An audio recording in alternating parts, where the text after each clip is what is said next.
오늘 말씀은 야곱의 약속의 성취라는 제목 가지고 함께 은혜를 나누어 보도록 하겠습니다. 야곱이 가나안 땅에 있는 모든 것을 정리하고 애굽으로 떠났습니다.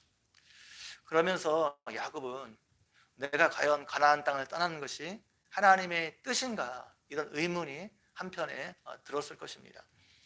가나안 땅은 할아버지 아브라함 때부터 아브라함과 그 후손에게 하나님이 주시기로 한 약속의 땅이었습니다.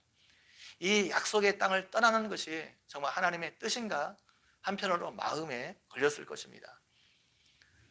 그래서 브엘세바에 이르렀을 때 야곱이 아버지 이삭의 하나님께 희생 제사를 드렸습니다. 브엘세바는 가나안 땅의 끝자락입니다.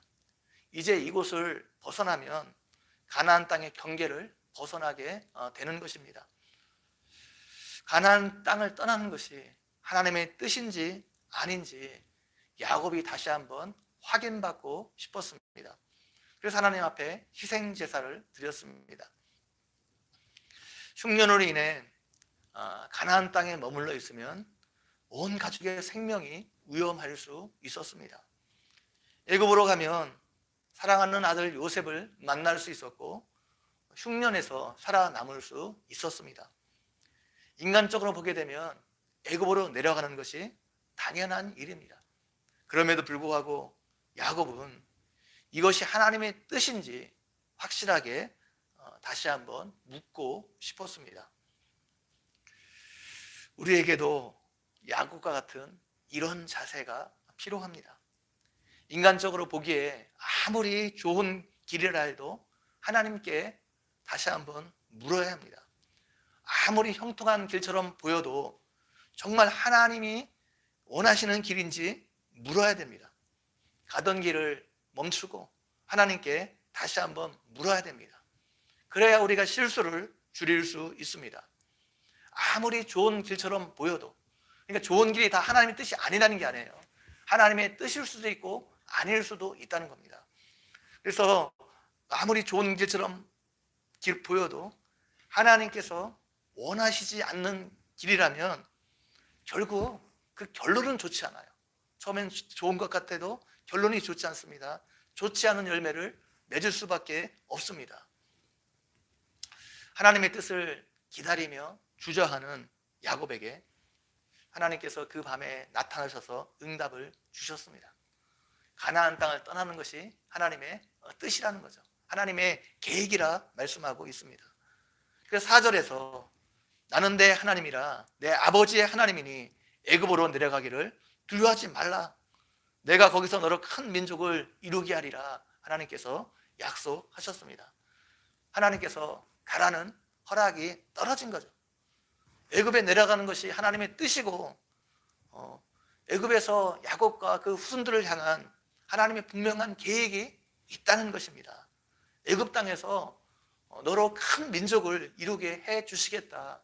하나님께서 약속하고 있습니다. 하나님께서 큰 민족을 이루게 하기 위해서 왜 굳이 야곱과 그 후손들을 애굽 땅으로 가게 하셨을까요?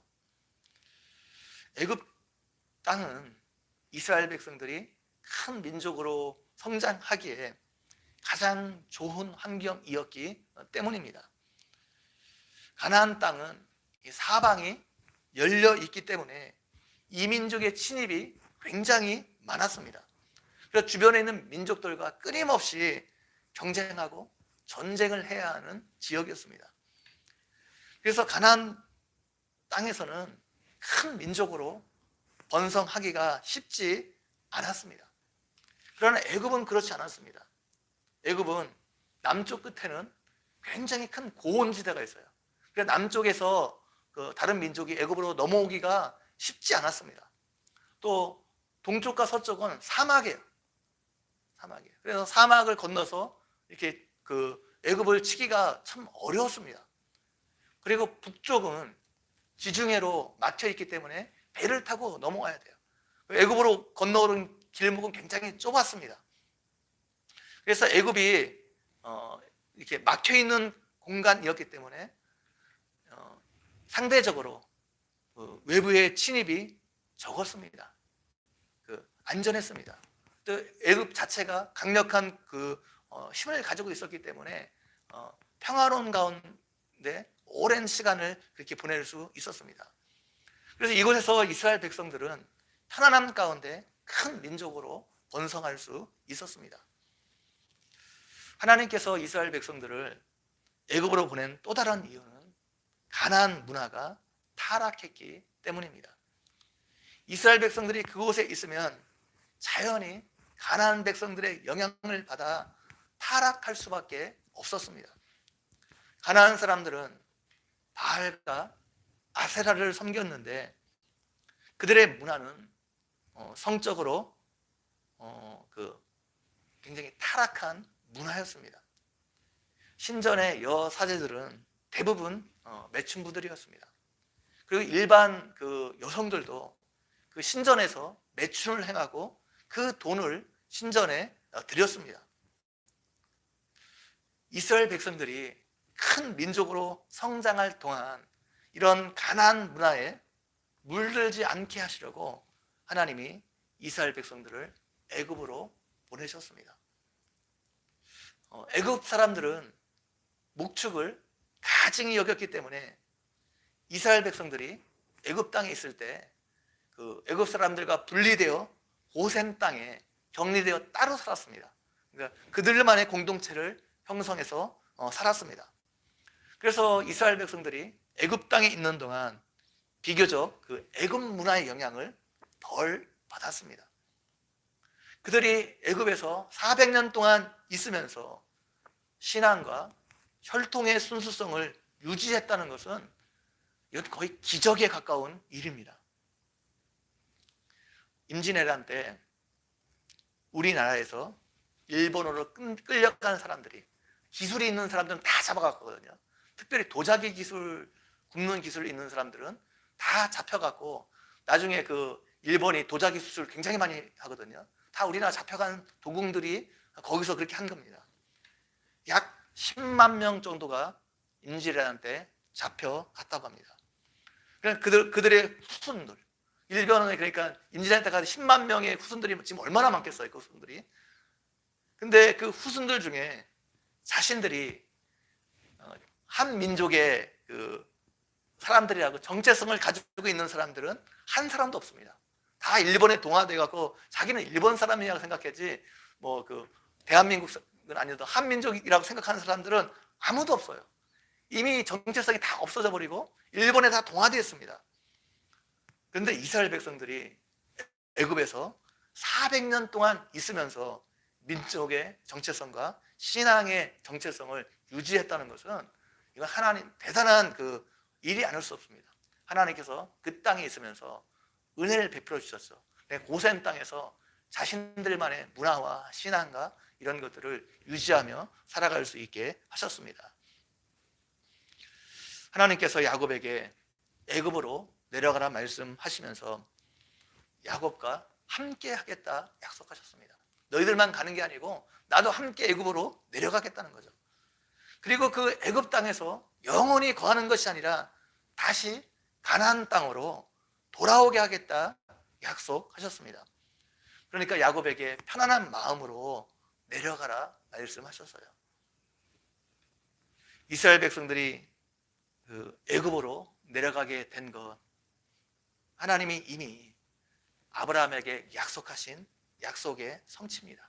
예언의 성취입니다. 200년 전에 하나님께서 아브라함에게 아브라함의 후손이 애굽에 400년 동안 머물게 될 것이라 말씀하셨습니다. 약속을 해주셨죠. 그리고 애굽 사람들이 내 자손을 괴롭힐 것이지만 하나님께서 그 애굽을 징벌하고 거기서 너희들이 큰 재물을 가지고 나오게 될 것이라 하나님께서 이미 아브라함에게 약속하셨습니다. 그 약속을 이루기 위해서 이제 야곱과 그 자손들을 애굽으로 보낸 것입니다. 하나님은 오늘날도 하나님이 약속하신 말씀에 신실하신 분이죠. 하나님께서 하나님의 백성들과 약속하시고 언약하시고 그 약속하신 대로 이루시는 분이죠. 말씀에 약속하신 대로 이루시는 분입니다.